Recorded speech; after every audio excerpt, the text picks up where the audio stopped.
जय Bhim India news में मैं पूनम काले आपका स्वागत करती हूँ। आइए नजर डालते हैं आज की कुछ खास खबरों पर।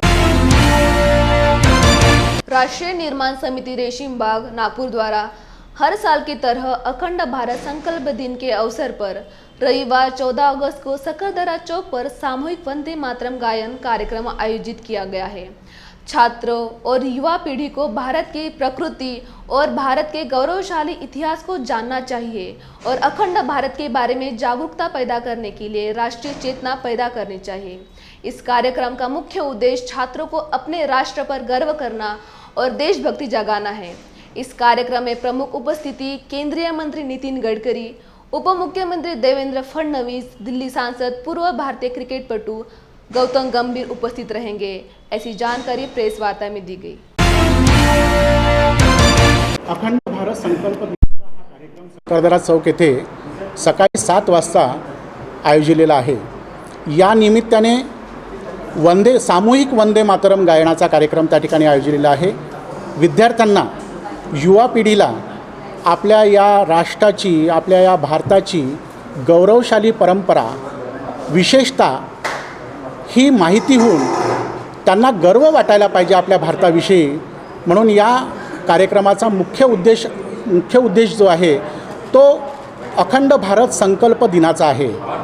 त्यांचा इतिहास, त्यांची परंपरा हे संपूर्णपणे विद्यार्थ्यांना माहिती देऊन त्यांच्याकडनं आपलं राष्ट्रगान जे आहे, राष्ट्रगीत जे आहे, जे वंदे मातरम आपण म्हणत असतो, त्याचं संपूर्ण वंदे मातरमचं गायन आपण विद्यार्थ्यांकडनं त्या करून घेत असतो आणि विद्यार्थी त्या ठिकाणी जमा होऊन मोठ्या प्रमाणात जयघोष करतात, उत्साह निर्माण असतो आणि राष्ट्राविषयी प्रेम जागृत करण्याचा या कार्यक्रमाचा आपला उद्देश आहे।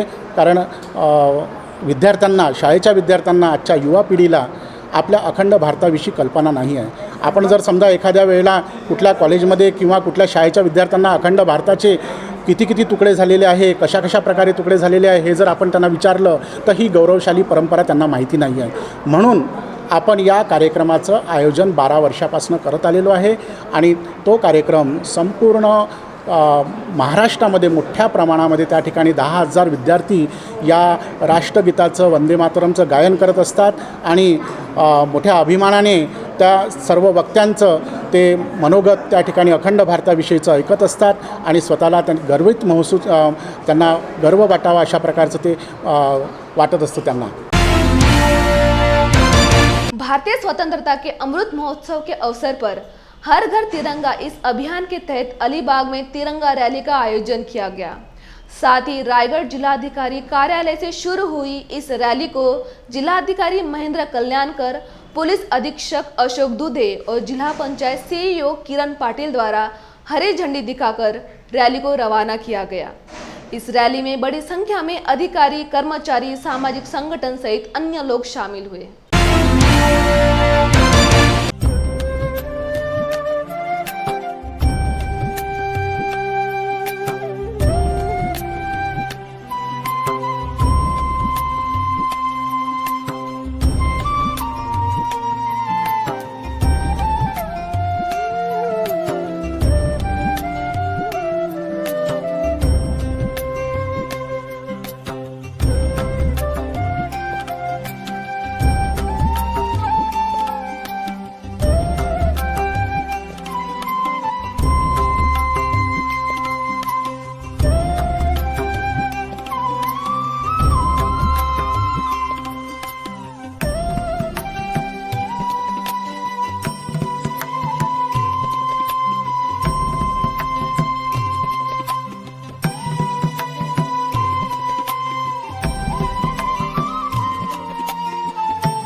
आज़ादी के 75वें अमृत महोत्सव के अवसर पर महाराष्ट्र राज्य में सबसे बड़ा 303 फीट ऊंचा तिरंगा झंडा कोल्हापुर के लाइन बाजार पुलिस के उद्यान में मंत्री चंद्रकांत पाटिल इनके हाथों तिरंगा लहराया गया।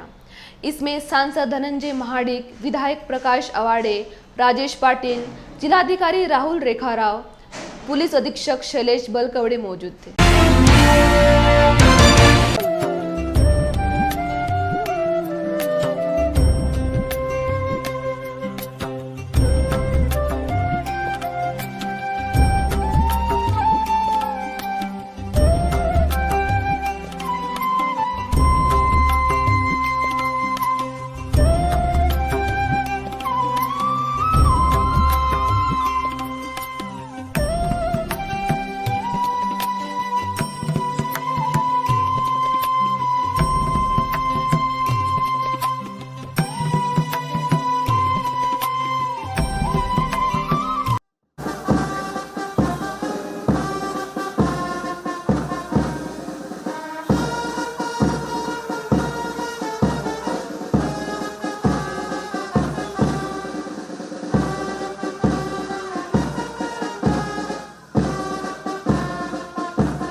जय भीम इंडिया न्यूज में लेते हैं एक छोटा सा ब्रेक। क्या आप पाइल से परेशान हैं? क्या आप प्रेगनेंसी में होने वाले पाइल से भी परेशान हैं? आधुनिक लेजर मशीन व डियाथेरेपी मशीन द्वारा पाइल्स, फिशर, फिस्टुला, पाइलोनिडल साइंस का प्रोक्टो एंडोस्कोपी द्वारा निदान केवल 15 मिनट में बिना चीर-फाड़, रक्तस्राव व बिना दर्द के साथ विश्वसनीय इलाज। विशेष प्रशिक्षण प्राप्त डॉक्टर सत्यम सुपारे MS, इनके 3000 से ज्यादा सफल ऑपरेशन व मुंबई से विशेष प्रशिक्षण। साथ ही प्रेगनेंसी में होने वाले पाइल्स पर विशेष बिना ऑपरेशन इलाज। आधुनिक पद्धति, क्षौर सूत्र, सभी इंश्योरेंस के साथ मेडिक्लेम सुविधा। एस्ट्रो ड्राइवर को 50% छूट। आज ही विजिट करें Surya multi speciality laser hospital, KDK college road, Nandanvan, Nagpur. Phone number 9011153200। Break के बाद आपका स्वागत है। स्वतंत्रता के अमृत महोत्सव के अवसर पर ऋषि पटन बहुउद्देशीय सेवाभावी संस्था खुरगांव नांदुसार श्रामनेर प्रशिक्षण केंद्र नांदेड़ की ओर से आम्बेडकरवादी मिशन के प्रमुख दीपक कदम इनके हाथों 60 फीट ऊंचाई पर तिरंगा लहराया गया। इस अवसर पर प्रशिक्षण केंद्र के प्रमुख भदंत पय्याबोधी महाथेरो, नालंदा की भिक्खु सूर्यपंजो, डॉक्टर सिद्धार्थ जोंदड़े सहित अन्य लोग और बौद्ध उपासक उपासिकाएं बड़ी संख्या में मौजूद थे। पहली बात सभी भारतवासियों को ये अमृत महोत्सवी शुभ वर्ष की वजह से सबको मैं शुभेच्छा प्रदान करता हूँ, मंगल आशीष व्यक्त करता हूँ। और यहाँ पर 55 फीट ऊंचाई पर तिरंगा राष्ट्रीय ध्वज सम्मानपूर्वक अम्बेडकरवादी मिशन के प्रमुख दीपक कदम सर, इनके कर कमलों से यहाँ पर लहराया गया है। और विशेष उपस्थिति में यहाँ पर जागतिक लेवल के जो डॉक्टर है शास्त्रज्ञ सिद्धार्थ एम जोंदड़े साहब, इनकी भी विशेष उपस्थिति यहाँ पर मौजूद है। हमारे साथ में उप प्राचार्य साहेबराव इंगोले सर, प्राध्यापक एस हिंगोले सर, प्राध्यापक लोने सर, विलास बाबा वाठोरे, यहाँ पर साहेबराव जी नरवाड़े, रवि नरवाड़े, उमाजी बाबा नरवाड़े भी है। और तमाम भिक्खु संघ और विशेष रूप में यहाँ पर नालंदा इस पवित्र भूमि से भंते सूर्या पंचो भंते जी यहाँ पर मौजूद है, जो ज्ञान की भूमि है, जो पवित्र भूमि से ये श्रामनेर प्रशिक्षण केंद्र में उनकी भी विशेष उपस्थिति यहाँ पर मिली है। और शहीद भगत सिंह ग्रुप की ओर से सुकेशनी गाय गोदने, इनका सभी मित्र परिवार यहाँ पर है। ये जो ध्वज 55 फीट का है उन्होंने यहाँ पर दान दिया है, उनके प्रति भी मंगल कामना मैं व्यक्त करता हूँ। और मैं सभी भारतवासियों को यही कहना चाहता हूँ कि हर घर में अभी तिरंगा ध्वज लहराया जा रहा है, इसका सम्मान करें और कोई भी उसका अवमान ना करे। रास्ते पे ध्वज नहीं आना चाहिए। यहाँ पे आदरणीय भिक्खु संघ, आदरणीय पय्याबोधी भंते जी कदम साहब 2000 बहुत ही अच्छी तरह से यहाँ उपक्रम हो रहा है। और भारत देश का स्वाभिमान, और हम सभी स्वाभिमानी हैं।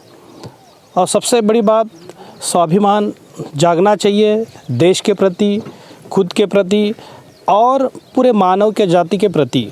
और 2000 जो उपक्रम हो रहा है बहुत ही अच्छा है। और सबको इस अवसर पर मैं बधाई देना चाहता हूँ और सबको या शुभकामना देना चाहता हूँ। स्वतंत्रता के 75वीं वर्षगांठ के उपलक्ष्य में मैं आज पूरे देशवासियों को शुभेच्छा देता हूँ। आज नांदेड़ में सबसे ऊंचा जो राष्ट्रीय ध्वज है तो वो यहाँ पर फहराया गया है। और ये धम्म प्रशिक्षण केंद्र है, श्रामनेर प्रशिक्षण केंद्र है। और इस पवित्र भूमि पर यहाँ पर राष्ट्रध्वज फहराया गया है। और ये फहराने के पीछे मकसद ये है कि डॉक्टर बाबा साहब अम्बेडकर जी ने हमें कहा था कि वी आर इंडियन फर्स्टली और लास्टली इंडियन। तो हम पहले भारतीय है और अंततः भी हम भारतीय है।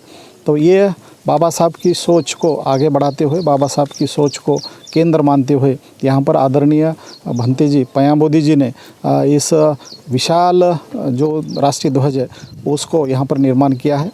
सबसे पहले मैं अपना परिचय देना चाहता हूँ। मैं भंते सूर्य पंजो नालंदा से हूँ, नालंदा प्राचीन विश्वविद्यालय।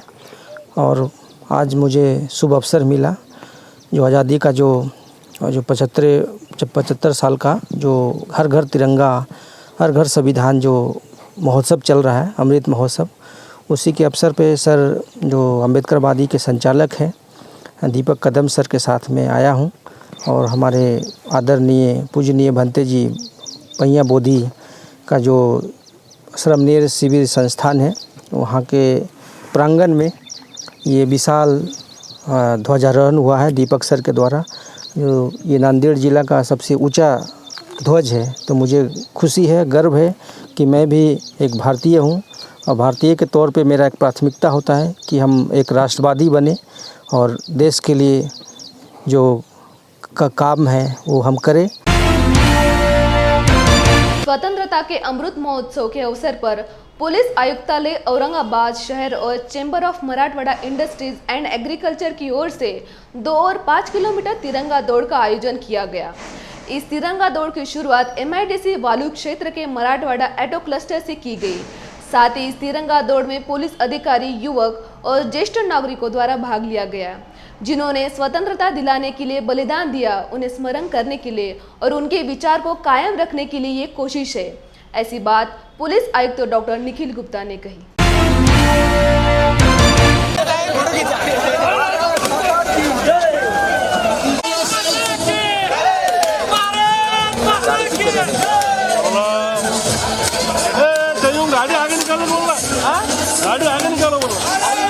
नमस्कार, मी निखिल गुप्ता, पोलीस आयुक्त औरंगाबाद शहर। आज सकाळी आम्ही औरंगाबाद शहर पोलीस आणि CMI यांच्या संयुक्त विद्यमाने 3 किलोमीटर आणि 5 किलोमीटर तिरंगा रनचा आयोजन केलेलं होतं। यामध्ये फार मोठ्या संख्येत वरिष्ठ इंडस्ट्रियलिस्ट, त्यांचे कुटुंबीय, कामगार, त्यांचे कुटुंबीय, पोलीस अधिकारी, कर्मचारी, त्यांचे कुटुंबीय हे सहभागी झालेले आहेत। ह्या रनमध्ये एवढ्या सकाळी मोठ्या उत्साहाने इथे हे सर्व लोक गोळा होऊन आणि एक चांगलं वातावरण इथे तयार झालेलं आहे आणि हा उपक्रम करण्याचा उद्देश हाच होता की आपल्या देशाला स्वातंत्र्य मिळवण्यासाठी ज्या स्वातंत्र्य सैनिकांनी, स्वातंत्र्यवीरांनी आपल्यासाठी आपल्या प्राणांची आहुती पण दिली, अशा लोकांना आजच्या दिवशी आठवण करणे आणि त्यांनी जे मार्ग आपल्याला दाखवलेले आहेत त्या मार्गावर आपण सर्वांनी नागरिक म्हणून पुढे चालायचं आहे। आणि मला खूप आनंद आहे की सर्वजण इथे गोळा झालेले आहेत आणि एक अत्यंत यशस्वीपणे आजचं हे तिरंगा रन पूर्ण होत आहे। औरंगाबाद शहराच्या सर्व नागरिकांना मी माझ्याकडनं खूप खूप शुभेच्छा देतो। पिछले 10-12 साल से महाराष्ट्र में प्राध्यापकों की भर्ती पूरी तरह से बंद है। आज महाविद्यालय में केवल 30% अनुदानित प्राध्यापक बचे हुए हैं। बाकी 70% कारभार हम जैसे गैर अनुदानित CHP प्राध्यापकों के जीवन पर चल रहा है। इसलिए महाराष्ट्र में शिक्षा व्यवस्था पूरी तरह चरमरा गई है।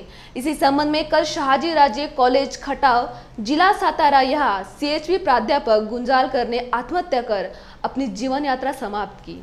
इसीलिए हमें या तो MPSC के माध्यम से 100% प्राध्यापक भर्ती कर युवाओं को जगने के लिए एक नई उम्मीद दे, अन्यथा सामूहिक आत्महत्या की अनुमति दे। ऐसा निवेदन डॉक्टर विवेक कोरडे, doctor Sudam Narayan Rathore, doctor Manoj Ramji Muneshwar, CHP प्राध्यापकों द्वारा सामूहिक आत्महत्या के लिए मुख्यमंत्री को निवेदन दिया गया।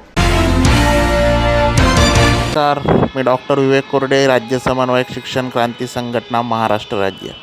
तर शिक्षण क्रांती संघटनेतर्फे इथे गांधी पुतळ्याजवळ आज निदर्शन करण्यात आलं आणि शासनाचा निषेध करण्यात आला। कारण असे की सातारा येथील प्राध्यापक राजेश गुंजाळकर यांनी CHB या CHB तासिका पद्धतीला कंटाळून आत्महत्या केलेली आहे आणि हे प्राध्यापक राजेश गुंजाळकर सर यांचे MSc फिजिक्स सेट झालेले होते। फिजिक्ससारख्या विषयात MSc होऊन सुद्धा या प्राध्यापकांना, या राजेश गुंजाळकर सरांना CHB सारख्या अनिष्ट प्राध्यापक पद्धतीत, CHB सारख्या अनिष्ट जी व्यवस्थेने दिलेली एक शिवी म्हणता येईल, अशा पद्धतीत काम करावं लागत होती. ही या महाराष्ट्राची शोकांतिका आहे. आम्ही कित्येक दिवसापासून ओरडत आहोत की CHB हे पद्धत बंद व्हायला हवी. CHB ही एक पद्धत शासनाने बंद करून त्याऐवजी समान काम समान वेतन असणारी एक प्रणाली अस्तित्वात आणावी असं आम्ही किती दिवसापासून ओरडून सांगत आहोत. पण यावर शासनाने कुठलीही दखल घेतलेली नाही आणि याचमुळे राजेश गुंजाळकर सारख्या उच्च शिक्षित तरुणांना हतबल होऊन निराश होऊन आत्महत्या हा मार्ग पत्करावा लागत आहे. तर यावरून आपल्या लक्षात येईल की CHB ही किती जुलमी पद्धत आहे आणि किती अन्यायकारक धोरण आहे. जर ही पद्धत अजूनही अन्यायकारक धोरण जर बंद झाले नाही तर येणाऱ्या काळात जशा MPSC झालेल्या तरुणांच्या आत्महत्या MPSCसाठी जशा तरुणांच्या आत्महत्या होत आहेत, शेतकरी आत्महत्यांचं सत्र सुरू आहे, त्याच धर्तीवर उच्च शिक्षित तरुणांच्या आत्महत्येचं सत्र सुरू झाल्याशिवाय राहणार नाही आणि याला सर्वस्वी जबाबदार महाराष्ट्र शासन राहील आणि महाराष्ट्र शासनातील उच्च शिक्षणातील धोरण राहील. जय भीम इंडिया न्यूज में लेते एक छोटा सा ब्रेक. क्या हुआ बहू? माँ, पाइल्स की बहुत तकलीफ हो रही है. तो तुम गुदरोग सर्जन के पास क्यों नहीं गई? देखो, जैसे हार्ट के लिए हार्ट स्पेशलिस्ट, ब्रेन के लिए ब्रेन स्पेशलिस्ट, तो पाइल्स के लिए पाइल्स स्पेशलिस्ट क्यों नहीं? स्त्री हो या पुरुष, टॉयलेट में तकलीफ केवल पाइल्स ही नहीं और भी कई प्रकार के गुदरोग तथा कैंसर भी हो सकता है. इसीलिए इसकी प्रत्यक्ष जांच जरूरी है. ठीक है माँ, पर जांच के लिए हम जाएंगे कहाँ? वही काले आयुर्वेदिक पाइल्स हॉस्पिटल में. लेकिन माँ, प्रेगनेंसी में पाइल्स की दवाइयाँ. प्रेगनेंसी में आयुर्वेदिक दवाइयाँ सुरक्षित होती है. जनहित में जारी. काले आयुर्वेदिक पाइल्स हॉस्पिटल, औषधि चिकित्सा तथा सर्जरी ट्रीटमेंट उपलब्ध. हमारा पता उमरेड रोड, दिघौरी बस स्टॉप के पास, नागपुर. अधिक जानकारी के लिए वेबसाइट पर जाएं kalepailshospital.com. ब्रेक के बाद आपका स्वागत है. पिछले 4 से 5 दिनों में महाराष्ट्र में बड़े पैमाने में भारी बारिश हुई है. इसमें विशेष रूप से अकोला जिले में भारी बारिश और बाढ़ के कारण किसानों की फसल, घर, सड़कें और बांध बड़े पैमाने पर क्षतिग्रस्त हो गए हैं. इसका ख्याल रखते हुए युति सरकार सहित अन्य जन सामान्यों का मुख्यमंत्री और उप मुख्यमंत्री ने तुरंत किसानों को NDRF का दुगना हेक्टर 13,600 रुपये मदद नुकसान भरपाई के रूप में जाहिर कर इसकी 2 हेक्टर की सीमा बढ़ाकर 3 हेक्टर कर दी. साथ ही गांव में सड़क और बांध को भी नुकसान पहुंचा है. उनका निरीक्षण करने के बाद उन्हें तत्काल सरकारी मदद मिलने के लिए संबंधित विभाग की ओर से पंचनामा करने का आदेश देकर सरकार को संदेश सौंप दिया जाए. इसी संबंध में अकोला जिलाधिकारी को शिवसेना शिंदे की ओर से निवेदन दिया गया. महाराष्ट्रात अतिवृष्टीमुळे जे शेतकऱ्यांचं नुकसान झालं, पुरामुळे, पाण्यामुळे, तेव्हा या जमिनीशी जुळलेले या महाराष्ट्राचे लोकप्रिय मुख्यमंत्री यांनी त्याची जाणीव घेऊन ताबडतोब कॅबिनेटच्या माध्यमातून शेतकऱ्यांच्या नुकसान भरपाईसाठी हेक्टरी 13,600 रुपये हे मंजूर केले. आणि या जिल्ह्यात याच्या अगोदरसुद्धा काही पंचनामे झाले, परंतु गेल्या 4-5 दिवसात कॅबिनेटमध्ये ज्या शिंदे साहेबांनी सांगितलं, युती सरकारच्या मुख्यमंत्र्यांनी सांगितलं, त्याप्रमाणे आम्हाला माननीय बाजोरिया साहेब या संपर्क प्रमुख अकोला जिल्ह्याचे माननीय विप्लव भैया यांनी आदेश दिले की या जिल्ह्याचा सर्व पंचनामे झाले पाहिजे. त्यामुळे जिल्हाधिकाऱ्यांची भेट घ्या आणि जिल्ह्यातील ज्याही शेतकऱ्यांचे शेतात पाणी शिरलं आहे किंवा ज्याचं नुकसान झालं आहे, ज्याचं घराचं नुकसान झालं आहे, ज्याचं रस्त्याचं नुकसान झालं आहे किंवा बंधाऱ्यांचं नुकसान झालेलं आहे, त्याची नुकसान भरपाई होऊन तो त्यांना आधार मिळावा, यासाठी आम्ही आज माननीय जिल्हाधिकारी मॅडम यांना एक पत्र दिलं आहे की लवकरात लवकर या माननीय शिंदे साहेबांनी जो आदेश दिला त्या पद्धतीने पंचनामे करावे आणि पंचनामेच्या माध्यमातून शासनाला ताबडतोब अहवाल पाठवावा, जेणेकरून सामान्य शेतकऱ्याला सर्वांना त्याची मदत तातडीची मिळेल. स्वराज्य भूमि कोकण यात्रा यह क्रांतिकारी वासुदेव बलवंत फड़के के शिरडोन गांव से शुरू हुई, जो रायगढ़ का प्रवेश द्वार है.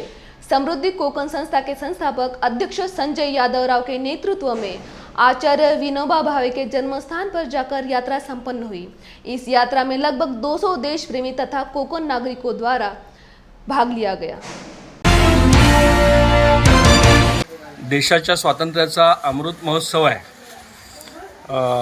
शहीद भगतसिंग संपूर्ण पंजाब सेलिब्रेट करता. सुभाषचंद्र बोस, रवींद्र रवींद्रनाथ टागोर संपूर्ण बंगाल सेलिब्रेट करतं. सरदार पटेल आणि महात्मा गांधी हे भारताचे आहेत पण गुजरात सेलिब्रेट करतं. साबरमती आश्रम आणि स्टॅच्यू ऑफ युनिटी सगळ्या जगाला माहीत आहे. महाराणा प्रतापचे किल्ले राजस्थानमधले जगभरातले पर्यटक येतात. इतिहासाच्या संवर्धनातून समृद्धीसुद्धा आली आहे आणि विकाससुद्धा झाला आहे. परंतु आपल्या कोकणामध्ये छत्रपती शिवाजी महाराजांची राजधानी कोकणात आहे. समुद्रातलं त्या ठिकाणी जे मॉन्युमेंट आहे ते बनेल तेव्हा बनेल, पण छत्रपती शिवाजी महाराजांचं मॉन्युमेंट हे रायगड किल्ल्यावरती बनलं पाहिजे, भव्य बनलं पाहिजे, खूप मोठं बनलं पाहिजे, स्टॅच्यू ऑफ युनिटीसारखं बनलं पाहिजे. पण छत्रपती शिवाजी महाराज आहेत, तानाजी मालुसरे आहेत, नेताजी पालकर आहेत, खालापूर आणि या भागातून सरनोबत प्रतापराव गुजर आहेत. नेपोलियनपेक्षाही मोठा म्हणजे नेपोलियनला बाजीराव पेशवा म्हटलं पाहिजे, इतका मोठा बाजीराव पेशवा श्रीवर्धनमधला आहे. त्या ठिकाणी नानासाहेब पेशवे आहेत, माधवराव पेशवे आहेत, नाना फडणवीस आहेत. झाशीची राणी 1857चं बंड ज्यांनी केलं त्या कोकणातल्या आहेत. लोकमान्य टिळक, आद्य क्रांतिकारक वासुदेव बळवंत फडके, स्वातंत्र्यवीर सावरकर, एक प्रचंड मोठी यादी आहे राष्ट्रपुरुषांची आणि हे कोकणाने सेलिब्रेट केलं पाहिजे. आणि आम्ही सेलिब्रेट करण्याकरताही यात्रा केली की आमचे राष्ट्रपुरुष स्वातंत्र्याच्या लढाईमध्ये सर्वाधिक योगदान हे कोकणातल्या राष्ट्रपुरुषांचे आणि कोकणातल्या माणसांचं आहे. आणि म्हणून आम्ही या सगळ्या गावांमध्ये जातो आहे, आम्ही तिथे अभिवादन करतो आहे, आम्ही तिथे जाऊन कृतज्ञ देतो. आज आम्ही आचार्य विनोबा भावेंच्या या स्मारकाच्या इथे आलो, आचार्य विनोबा भावेंच्या प्रति कृतज्ञता व्यक्त करायला. आज के लिए बस इतना ही. देखते रहिए जय भीम इंडिया न्यूज.